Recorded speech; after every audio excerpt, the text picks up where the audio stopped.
Hey, Charlie and Taylor, can you tell us about your film? Well, it's when you're a cowboy in London and you don't have much cash, you might find yourself pretty quickly in a back alley on your ass. But you have to get up, do your routine again, and I'm not the first one to do it. I'm walking the same route as many, many men. Yeah.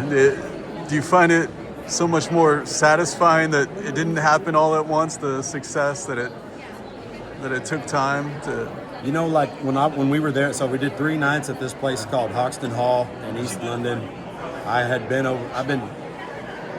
going over there for years, but we get there, and the first night I'm in the theater, and I got my guitar up there on the stool, and somebody's like, "Charlie, we're so glad that you finally come over to London. We hope you'll come back." I was like, "God damn, this is my 5th or 6th tour over here."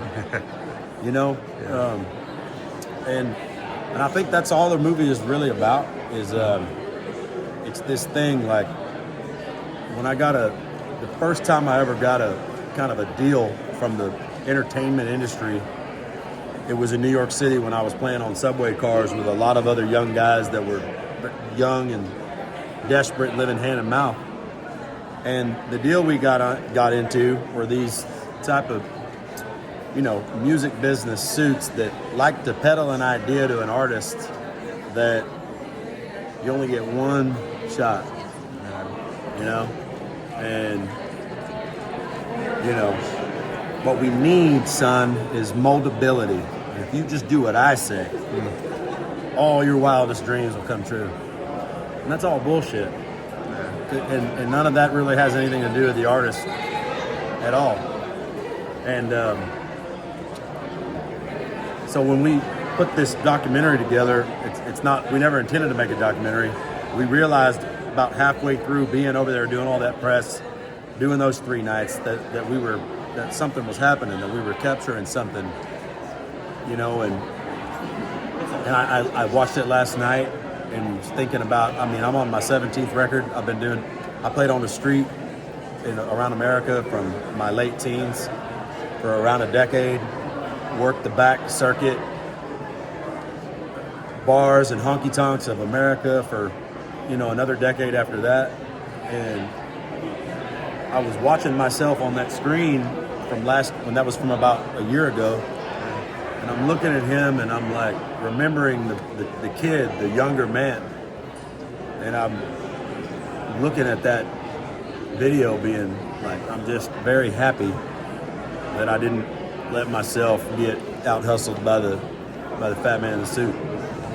Yeah. He's still trying to get me. He's still trying to get me. Do you guys have a favorite moment from the documentary? What stands out to you? Well, I think there's a scene where they did a compilation of all of his street playing and into now, and it's just like kind of the only thing that feels like intentionally edited into the film in that way. And I think it's such a beautiful part of like the whole story that is one day going to be a bigger documentary than the 30 seconds. But I really love that, and I also just love like our kind of goofiness throughout it, because we were dealing with a lot of unnecessary pressure from people that was unnecessary, and so the fact that we were able to laugh and like be awkward and enjoy yourself in spite of assholes was pretty great. So they're in the movie too, but they may not want to be. I always loved being goofy with my wife too, so I understand it. Lastly, I heard you're friends with Ethan Hawke. Tell me about that a little bit. Man, about 5-6 years ago, he started like commenting on my stuff online. I think it might have been around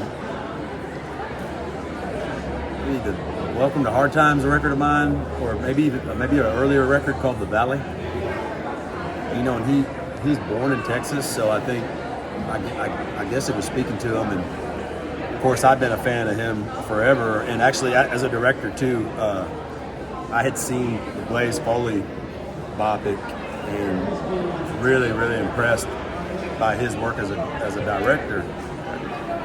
And actually, when we really started to get to know each other better, as I was playing at Willie Nelson's 90th birthday at the Hollywood Bowl down in LA, and Ethan was there hosting it. And we did a pretty good job of, pouring out drinks at the bar together at the Sunset Marquee there.